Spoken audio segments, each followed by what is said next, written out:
En as jy jou Bybel by jou het, kan jy oopmaak by Jeremia hoofstuk 12. Ons gaan die eerste 6 verse daar lees. My vriend Dominee Rudolf het die afgelope 2 weke uit Jesaja gepreek. Een van die groot profete wat vir Jeremia vooraf gegaan het. En hulle profeteer in die tyd voor Israel se en Juda se wegvoering, wat die Bybel noem die ballingskap.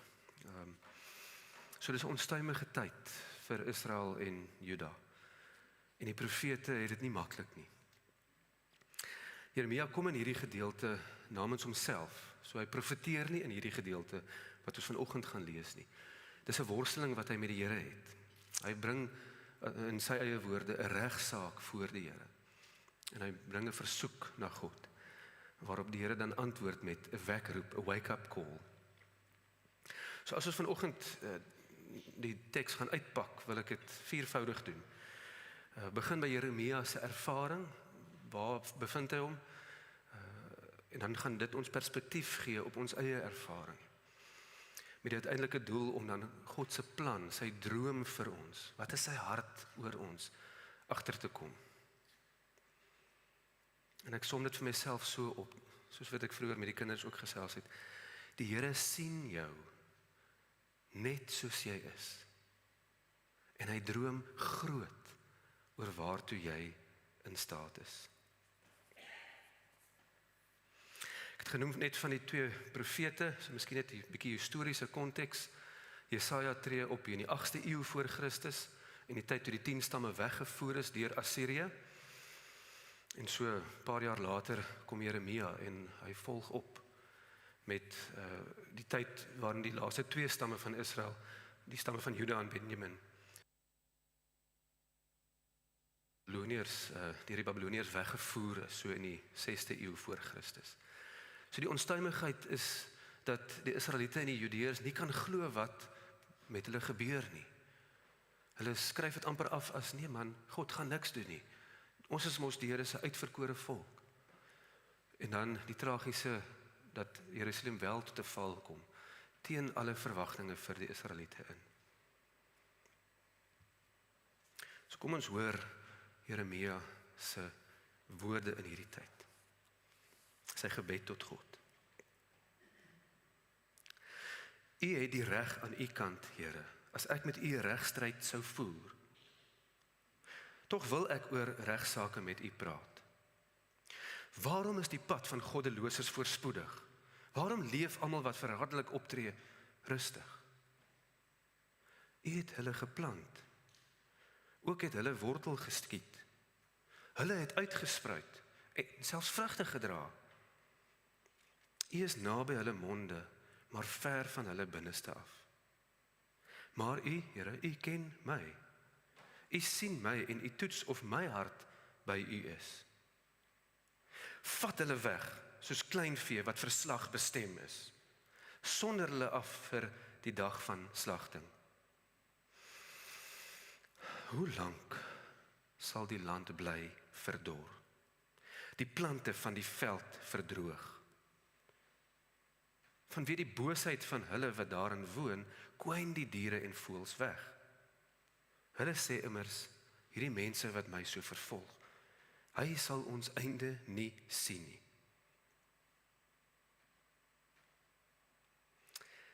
Asof Jeremia hiermee sy senuwees ontbloot en sê, dit is die dinge waarmee ek sukkel. Asof dit 'n klomp senuwees is wat teen mense rondom hom heeltyd stamp en hom sê, eina, hy skrik terug. Dit is ongemaklik en dit is seer vir hom. Hierdie ontblote senuwees van sy siel.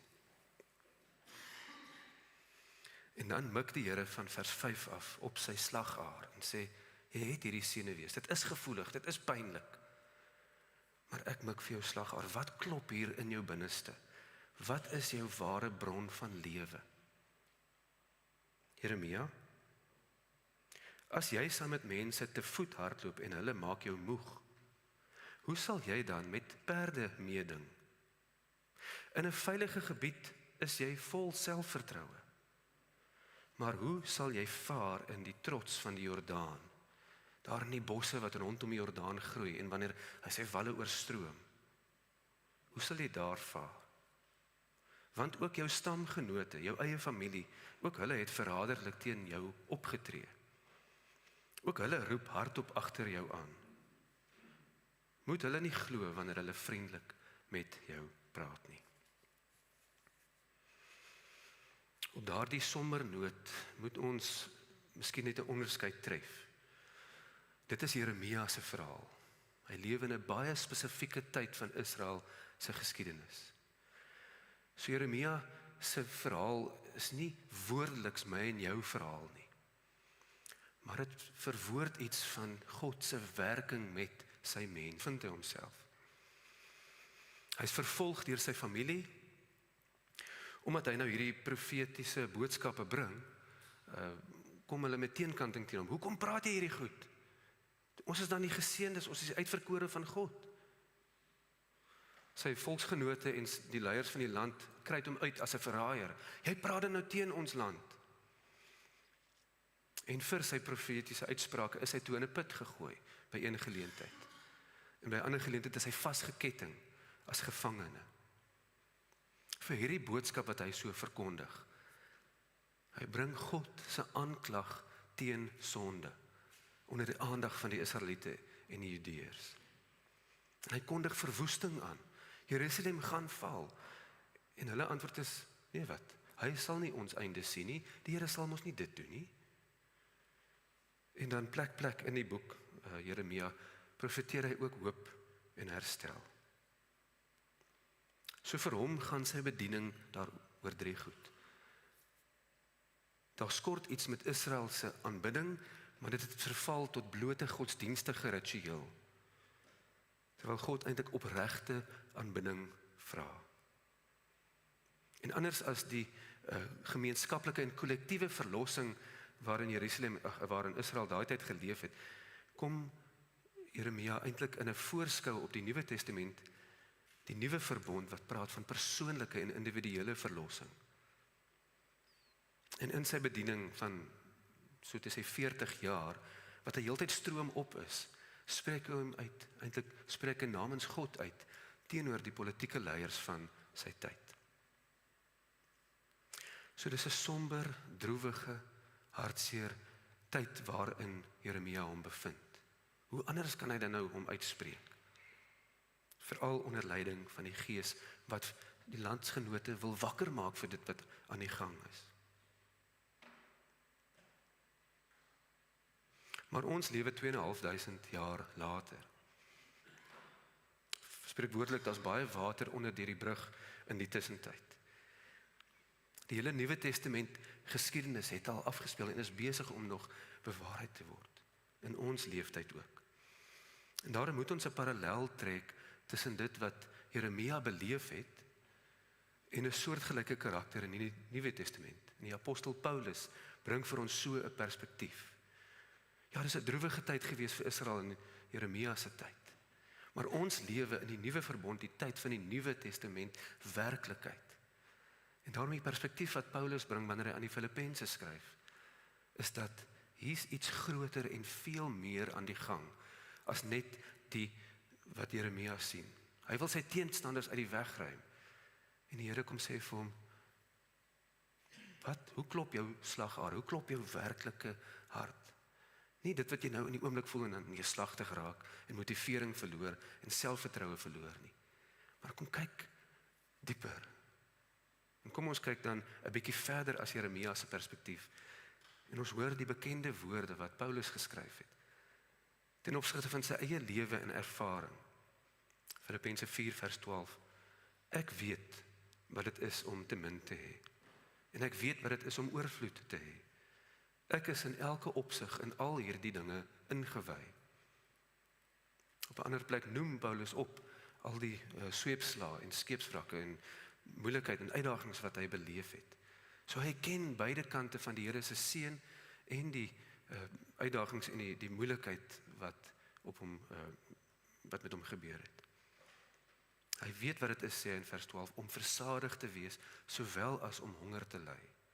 Om oorvloed te hê sowel as om gebrek te ly. Maar hierdie kosbare belydenis in vers 13, tot dit alles is ek in staat deur hom wat my krag gee.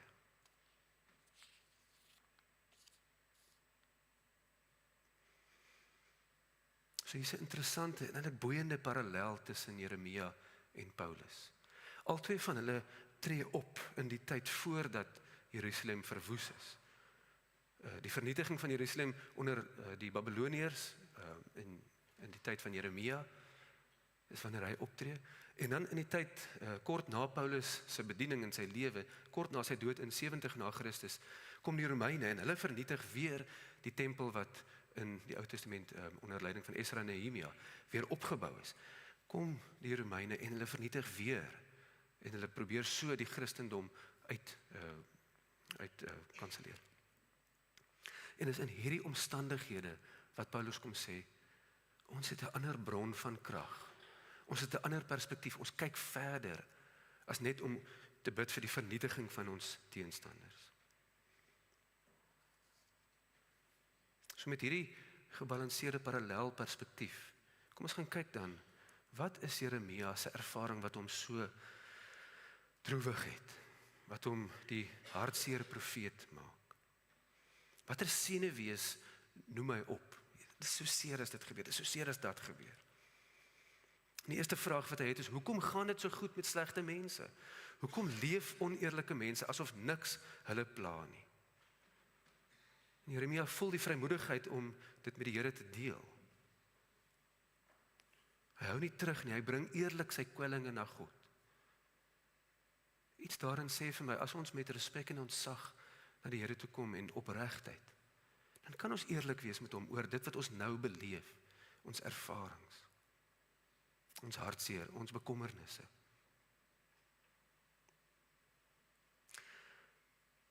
Een tweede senuwee wat Jeremia aanspreek, hy sien rondom hom, die mense hier rondom my landsgenote, hulle lewe ook onder die Here se seën. Hy het 'n fyn oog op wat aan die gang is. Die Here laat hulle ook vrug dra en floreer. Maar van hulle, sê hy, hulle monde is naby God, maar hulle harte is ver van hom. En hierin moet ons iets snap van God se algemene seën. Hy gun 'n plekkie onder die son vir almal. Maar daai plekkie onder die son geld net vir hier op aarde. Wat hierdie algemene seën nie insluit nie, is die ewigheid saam met God. Dis die onderskeid wat ons hier moet tref. Algemene seën is die sonskyn oor almal. Almal kan van die waters drink wat hier op aarde borrel. Maar as jy nie die lewende water van Jesus Christus gedrink het nie, dan het jy nie die ewige lewe nie. 'n derde senuwee wat Jeremia identifiseer, is sy blootlegging voor die Here. U ken my, Here. U sien my net soos ek is. En u weet presies wat ek dink. Daarom bid ek met opregtheid en vrymoedigheid, Here, vee hierdie teenstanders van my van die aardbol af. Hy soek eintlik vergelding. Maar hy moet ook onthou, in ons nietigheid en sy nietigheid voor God, bly God die groot regter. God het die reg tot vergelding, nie ons nie. En dan spreek die profeet sy ontsteltenis uit. Kyk hoe sleg gaan dit in hierdie land van my, sê Jeremia. En dit is 'n uitnodiging eintlik vir ons ook. Spreek jou besorgdheid uit. Moet dit nie dat dit hier binne opborrel in jou nie. Praat dan nou met die Here daaroor. Deel dit met hom in gebed. So met hierdie 4 senuwees, wat soos Jeremias dui terug as hy dit aangespreek het. Kom die Here en mik vir sy slagaar en vra, Jeremia, wat borrel regtig in jou? Wat is jou polsslag? Waaroor gaan dit regtig? Want as jy struikel en val in 'n land waar daar eintlik niks in jou pad is nie, wat sal jy doen as jy beland in die digte bosse by die Jordaan?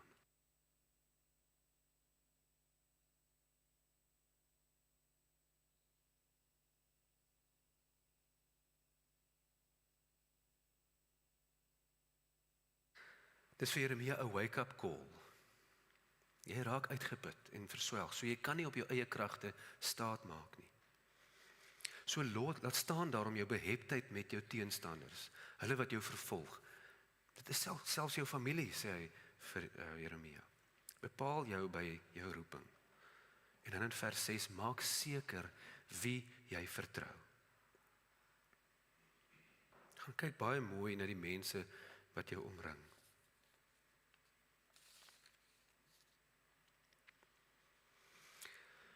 So ja, dit is 'n droewige verhaal. 'n Klomp senuwees wat Jeremia eintlik maar bely voor die Here. Ek kry seer, Here. En dan kom die Here en sê, hoe klop jou hart regtig? En hierdie regsaak en wraakgebed wat Jeremia bring voor die Here, wys vir ons hierdie vier, dat God persoonlik betrokke is by sy geliefde mensdom. Hy's nie daar ver weg nie. Hy's hier persoonlik en direk betrokke. En dit leer vir Jeremia gesonde selfondersoek. Ja, ek kry seer. Hierdie is senuwees wat die Here aanraak. Maar die perspektief wat ons dan daaruit leer is dat Jeremia se belydenis moet op die ou ende wees, toetse en uitdagings gaan kom. Dis 'n gesonde perspektief wat Jeremia moet leer en dit is ook ons les. Toetse en uitdagings gaan kom. Maar hier is die wonderlike wete. Die God wat so persoonlik by ons betrokke is, het ook 'n plan vir ons. 'n Plan met ons. Sy hart klop vir ons. En die getuienis daarvan lê die hele Bybel vol. Reeds in Genesis kom spreek God tot Abraham en sê, ek wil jou aanstel as 'n seun tot alle nasies. Die Here los dit nie net daar by die begin nie. Hy kom deur die profete terwyl Israel en Juda 'n klomp nonsens aanjaag, kom preek die Here deur sy profete bekering en redding. En dan in die Nuwe Testament word Jesus beskryf as die bron en die rede vir ewige verlossing. Hy is die weg, die waarheid en die lewe. Die toppunt van die heelal se geskiedenis. En hierin sien ons ook God se hart. Ja, hy raak kwaad vir sonde en ontrou. Maar ten spyte daarvan het hy hierdie liefde wat hom sy eie seun laat gee aan die kruis as 'n offer. Die oordeel wat op ons rus het op Jesus geval. En daarin sien ons God se ontferming, sy hart wat vir ons klop met liefde. En deur hierdie toetse en uitdagings wat ons beleef, word ons gevorm tot sy eer, maar ook ontvang ons wat ons nodig het, want God is 'n God wat voorsien.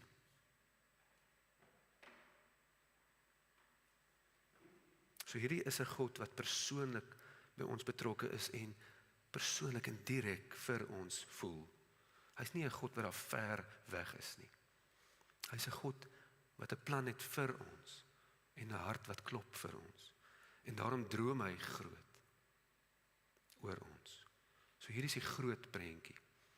God se plan behels 'n groot doel met sy geliefde mensdom. Ons kan saam met Jeremia bely voor hierdie God wat die groot droom vir ons het. Here, u sien my net soos ek is. U ken my senuwees wat so gou seer kry. Daardie ontblote senuwees wat ek wonder of enigiemand dit sien, maar ek weet u sien dit. En ons kan daarmee saam met Paulus dankie sê, Here, u stel ons tot enigiets in staat. U voorsien wat nodig is. En daarom is die groot vraag vanoggend aan jou en my, wat dryf my?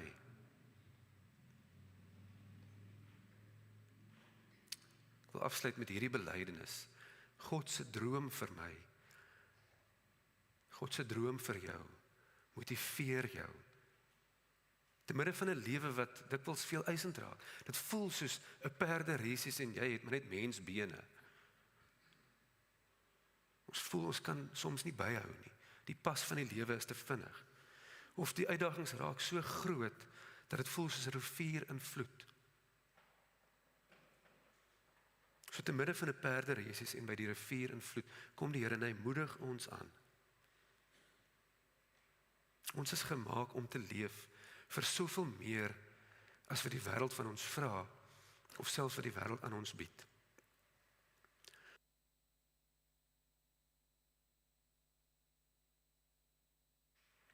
So mag jy die Here se wekroep aan Jeremia ernstig opneem.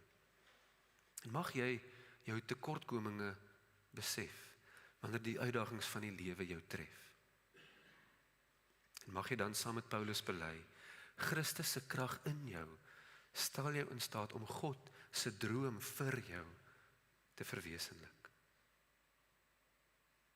Daarom as ons bid nie om te ontsnap uit hierdie swaarmoedige wêreld nie. Ons bid nie dat elke teenstander uit ons pad gevee word nie. Ons bid vir die motivering om jou dagtaak so te verrig, dat God se koninkryk mag kom. Ons bid vir die geesdrif om mense hier rondom ons te inspireer tot vredevolle en vredemakende dade, wat vreugde bring. En ons bid vir die energie om God alleen te verheerlik, of dit nou is deur jou musiek, of jou sport, of jou werk, of wat ook al jou hart roer.